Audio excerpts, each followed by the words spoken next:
Ah, can I be candid? Being retired rocks. It is awesome. And having been a financial advisor for over 20 years before I retired, I know a lot of people are apprehensive. They're cautious about retiring.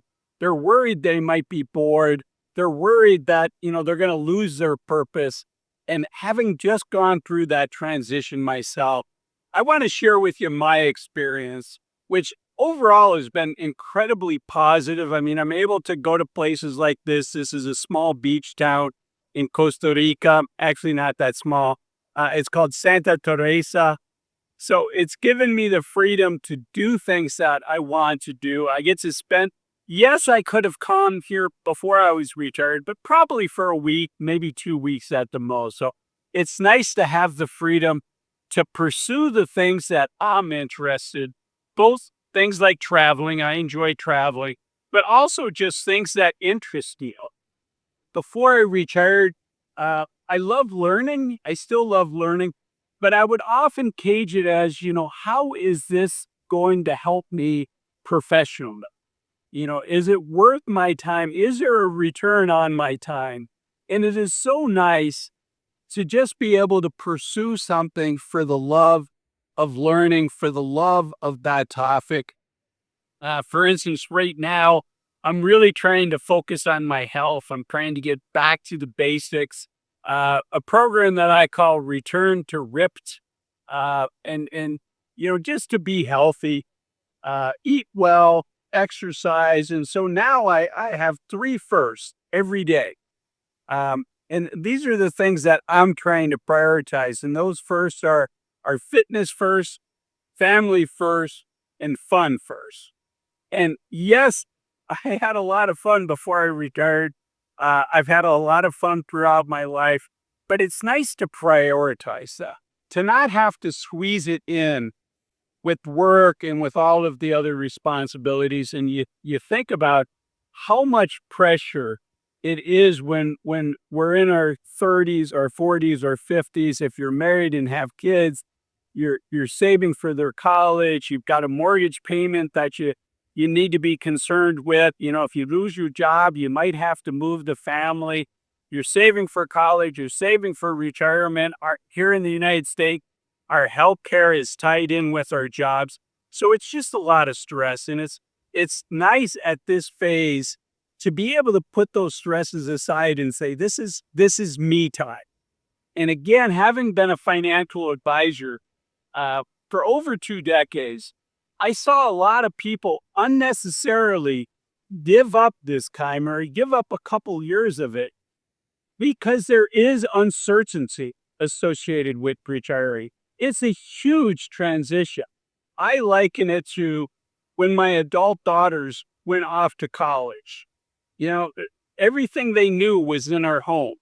Their friends, their neighborhood, their childhood bedroom, and they had to give that all up, and they had to go to.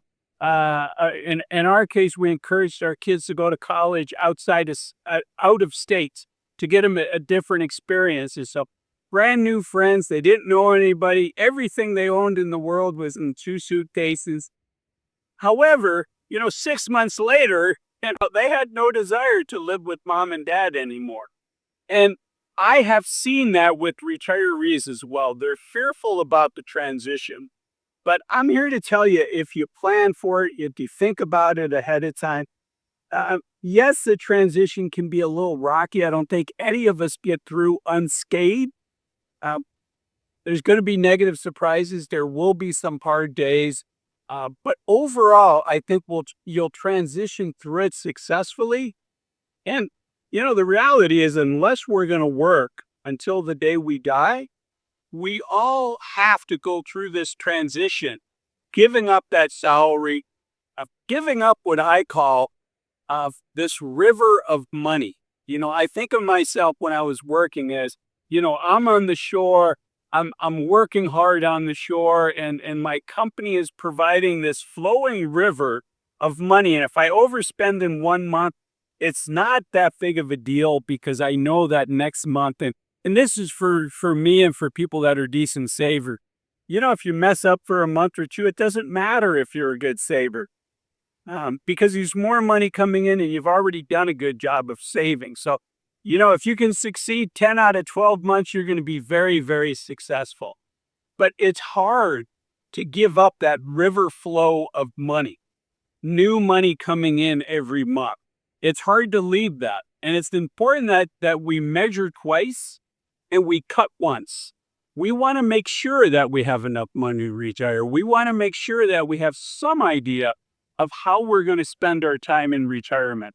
How I'm spending my time is not exactly how I thought I would spend my time, uh, but it's evolved. It's something that as I've gone along, I've just kind of followed what gives me energy, and I've tried to shy away from things that suck up my energy and take away energy. Like, for instance, Zoom calls, right? I don't have to do many Zoom calls now, and I don't miss that. Um, so being able to pursue your passions, but you want to measure twice, cut once, make sure you're making the right decision, but you also want to make sure that you're not unnecessarily giving up this period of freedom, this period where you can do the things that you want to do. Unfortunately, many of us are not going to stay healthy as long as we think we're going to. Uh, I call this the youth of my senior years. I've recently turned 60, and if I'm fortunate, I have 1,000 weeks of healthy, active time in front of me. In fact, the World Health Organization would say, "Hey, Azul, you're being optimistic. The average American loses their health. They have a serious health condition. They have a heart attack, get diagnosed with cancer, coronary heart disease, something like that, at just 66.1 years old. Now, in Southeast Asia and parts of Europe, that's closer to 72. And if you retire at 65, that gives you 7 solid years. My goal was to get 10 good years of healthy, active time in retirement. Because of my family health history, I knew I needed to retire sooner rather than later. But still, the average American loses their health at 66.1 years old, according to the World Health Organization. That's just 13 months after the age when the average person retires. And it's what almost a year away from what most of our full retirement age is going to be for taking Social Security, when we get 100% of what our Social Security offering would be. So it's important that we take advantage of this time, because it can disappear from us very quickly. And I want to make sure that you're squeezing all the juice out of the youth of your senior years.